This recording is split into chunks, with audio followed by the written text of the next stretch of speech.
All right. It's me again, David Catching, coming at you from Rancho de la Luna in Joshua Tree, California. Sure wish I was there with you. I know you're having a great time, but we can engage. Come on, we can yell the stuff at the screen right now. Tell me to shut the hell up. Say, hey, we love you. Hey, you're an idiot. Whatever you want to say, you say it. It's your night. Have fun. Have fun with it. Look, I'm not here to lecture. I'm not here to tell you what to do because you're kids. You do whatever you want. I'm all for it. I love you. I love you for it. I'm not talking at you. I'm talking to you. Distance talking. Thank goodness we got this new technology that brings me there and you over here, because I'm going to be watching this event, and I'm going to be watching when you say, yeah, motherfucker, we love you. Because I love you, motherfuckers. I love you. All right, so I know it's long-winded. They've asked me and Hutch to fill up some time. I know we tell these stories that take a bit, but that's what was asked of us. Actually, I begged them to let me do it because I had such a good time, and we were set to go up there, and we got canceled out because of whatever. So I just want to say thank you, tune it down, turn it up, for inviting us to join your party via this form. Anyway, these good people have asked me a few questions, and I'd like to respond to them. This question is, what was my involvement with a band from Memphis called the Modifiers, and detail one of my favorite trips with them. There were so many. I'll start out by saying the first time I witnessed the Modifiers, my friend Randy Shurto, one of the coolest dudes ever, took me to a place called The Well that had been a country music bar, and Milford had talked the owner into playing other kinds of music. Little did she know it was punk rock. So Randy and I go in, we go up to the front of the stage, it's pretty damn crowded, and we hear all this murmuring at the back, whoa. And we look back, and there are four huge men carrying a surfboard on their shoulders, and there's a gent sitting cross-legged with his arms crossed with two plungers as scepters, with a king's crown and makeup. And they slowly move through the crowd as he doesn't make any movements. And then, as soon as they get to the front of the stage and he hits the stage, the band hit the first note and went into it. They were great players, great songs, great energy. They were one of my favorite bands. So I was playing in a lot of bands around Memphis, and I had a great time. I had my own band, Red Sharks, which Randy Shurto played with me in that. And I played with his band, Randy Band. Occasionally, I would get up and play a song. Everybody kind of played with everybody. I got up with Panther Burns one night on synthesizer. All sorts of fun moments like that. I got up with Charlie Feathers one night for a New Year's Eve, and we played, I think we played TVI, which is really interesting, because that would have been probably 1981. Anyway, so that was my first time to see them. We became really good friends. As soon as my band Red Sharks broke up, they had always had a rotating cast of guitar players and bass players. Alex Chilton was a bass player. Jim Duckworth was a guitar player. They had so many great guitar players, and everybody they got was really good. Ross Johnson was a great drummer. Jamie was a great drummer.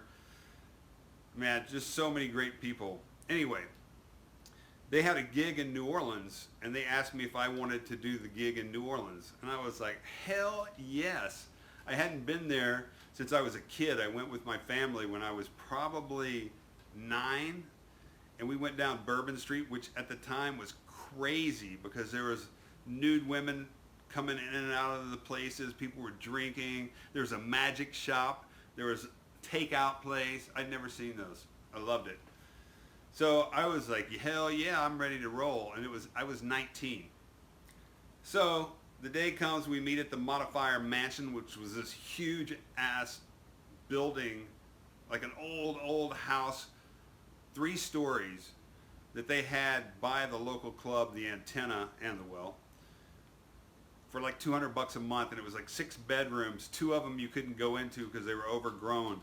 But they had the bottom floor for rehearsals, so we could rehearse there. So we met at the Modifier Mansion, rehearsed, got in the van, drove to New Orleans, having the best time of our lives. It was my first ever out of town show, and going to New Orleans with these guys who we were best friends, playing great music. And we were getting closer, and we're like, so what is this place? You know, like what's the name of the bar? Is it on Bourbon Street? Because back then, I guess Bourbon Street was cool. Anyway, Milford says, well, it's at a place. It's not really a club. And we're like, what do you mean? Like, not a bar? And he's like, no. Well, yeah, it's kind. All right, so it's a weird gig. Here's our deal. It's parents without partners. And we're like, parents without partners? What does that mean? He said, well, when people have kids and they split up, then they can date where they can bring their kids to these shows. I'd never heard of that. Pretty crazy, I think. But nonetheless, we arrive, we're loading in, and sure enough, everybody there is super, super straight. There's not one cool person in the bunch. It's almost like a crazy, I don't know. They were just too square. And you know, hey, everybody gets what they want. I'm happy. You want to be square, cool. But they weren't going to dig a performance by a punk rock band going ape shit with their fucking 6-year-olds to 14-year-olds with them partying. And they wanted to hear nothing but top 40, something we had no idea how to play. We were punk rock and country music. I'd never learned a top 40 song because I'm not good enough on the guitar to learn those kind of arrangements. So anyway, we end up huddling up. What are we going to do? What are we going to do? We start thinking, well, they got to love Elvis, right? Okay, we know Elvis songs. We don't know any top 40, but now we're cooking. We're like, oh, you know, we know Chuck Berry songs. You can, you know, if you got a switch, nobody can really go wrong with that. So we figure out a bunch of songs that we all know, some country songs, some rock and roll. And we get up and we play. We're supposed to play 2 one-hour sets. So we play 1 hour, and it's weird. People aren't really dancing. It's a pretty awkward situation anyway. The kids are kind of bored because they don't know the other kids that are there. The parents are, you know, trying to hook up. So the vibe was very strange. And plus, we weren't that great considering we were playing songs we never played. So we took a break, went out to the van, had some drinks. Luckily, there was a cool thrift store under this place. And we all went in and scored great gear. Like I remember getting a great belt and a great t-shirt that I wore for probably like until they fell apart because I loved them so much. So anyway, we take that break, have a few drinks, smoke a couple of joints, go back in to play the rest of the thing. And the people are like, well, that was real good, man. I think you're good. And we're like, well, we were supposed to play 2 sets. And they're like, no, that's fine. That's fine. You don't really need to play 2 sets. And we're like, come on. Like, we're here. Like, no, we don't really want you to play another set. But thank you. We're going to pay you everything. So we're like, all right, cool. Let's get out of this super weird party anyway. So we get out. We go out to town. We have a nice dinner, which you know you can't go wrong in New Orleans. We have some drinks. We hadn't been to the hotel yet, and we were really excited. We'd never had a hotel in our lives. So we were very, very excited. So anyway, we went out and had a nice meal, hit a couple of bars, nothing too crazy. It was already pretty late. And we get back to the hotel at probably like 3 in the morning to find out there's one room, for the 4 of us. 5 of us. 5 of us, that's right. There were 5 of us. Anyway, 5 people in a room. Stinky, smelly dudes. Only thing on TV is porn. You definitely do not want to be watching porn with your buddies. That's something I'm not into. Maybe you are. I don't know. Anyway, we make it through the night and have a few laughs and head back to Memphis. We started playing a lot in Memphis at that point, and we ended up opening for a band called the Gun Club, one of my favorites at the time and still. I don't know if you've heard the first couple albums, but check them out. We were invited by them because our guitar player Jim Duckworth got us on the bill. He was playing with the Gun Club at that point. And we had such a crazy gig. It was my mom's birthday. I took her out to dinner. Then I went to the club with my girlfriend and we all dropped acid. So we get on stage, the crowd hates us. They're seething, we're seething. Bob Holmes, the guitar player, starts into the craziest hate rant I've ever seen. He was so high on LSD. I was so high on LSD. Milford was so drunk he could barely stand up. Everybody hated us. We hated everybody. Except for the Gun Club people loved us and asked us to do a show in LA. So we say, when is that? And they said next week. So we jump in our car, start driving to LA. No drummer, no bass player could go. So me, Bob, and Milford drove across country straight to the Cathay de Grand, the club that we were playing in the next few days, to try to find a bass player and drummer that could learn a couple of songs for our debut in Hollywood. So we get to the Cathay de Grand. It's a rockin' night. Some friends of ours are playing.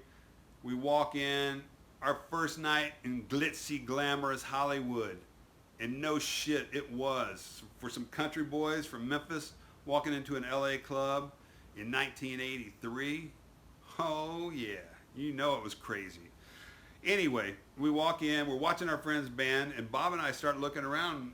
Neither of us has seen Milford in a while. So we start getting a little bit worried because we just got to town, who knows. And that night, I met 4 people I ended up playing in bands with, super great humans. I met Pleasant Gaiman, Iris Berry, Texacala Jones, and Laura Bennett. Still some of my best friends. I don't see them as much as I would love. In fact, it's been quite a while, but I love them all so much. They're some of the coolest people ever. So anyway, we meet all those girls. By the way, they're giving us tons of drinks because Milford's name is Milford, which says it all. It looks like a Confederate soldier. And we're dudes from Memphis that they want to show a good time. So we decided to start looking for Milford. And Texacala walks up.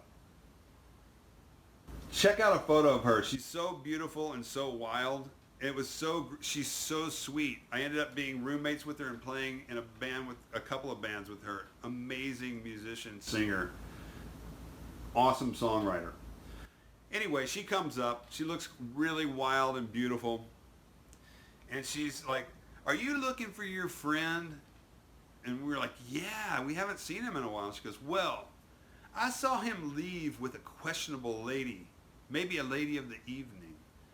We're like, "Holy shit." And so she's like, "I'll take you outside, and she walked us into an alley where, yes, there was Milford on the ground, pants around his knees, wallet gone, with all of our money. He happened to be holding everybody's cash at the time. Hit on the head. He's just coming to. We watch him for a while to make sure he's okay. He doesn't want to go to the hospital, first night in Hollywood. And us being super drunk, we just kept going, which was kind of silly. But he seemed to be fine. He just kind of took a lump, as they say. Anyway, the girls felt so bad for us. Pleasant Gaiman and Iris Berry invited us back to their home, Disgraceland, where they bandaged up Milford, and all of a sudden, one of the hugest parties I've ever been to in my whole life ensued. It seemed like every band from every club that played rock and roll in LA let out, and they all showed up at Disgraceland. And it was an amazing party. Milford was great. He had no concussion or anything. He lived through it. We met so many great friends that night, so many great friends that I still have today. And that led to me meeting people who met people through me, and I met other people that led me to where I am today. So, to sum up the Modifiers story, one of the most fun bands I ever played in. I love the music. I love the people. We were brothers, and I miss playing with them. And every single time I hung out with those guys, we had a fantastic time. And that's a testament to what good music can do. You guys have a great night tonight, all right?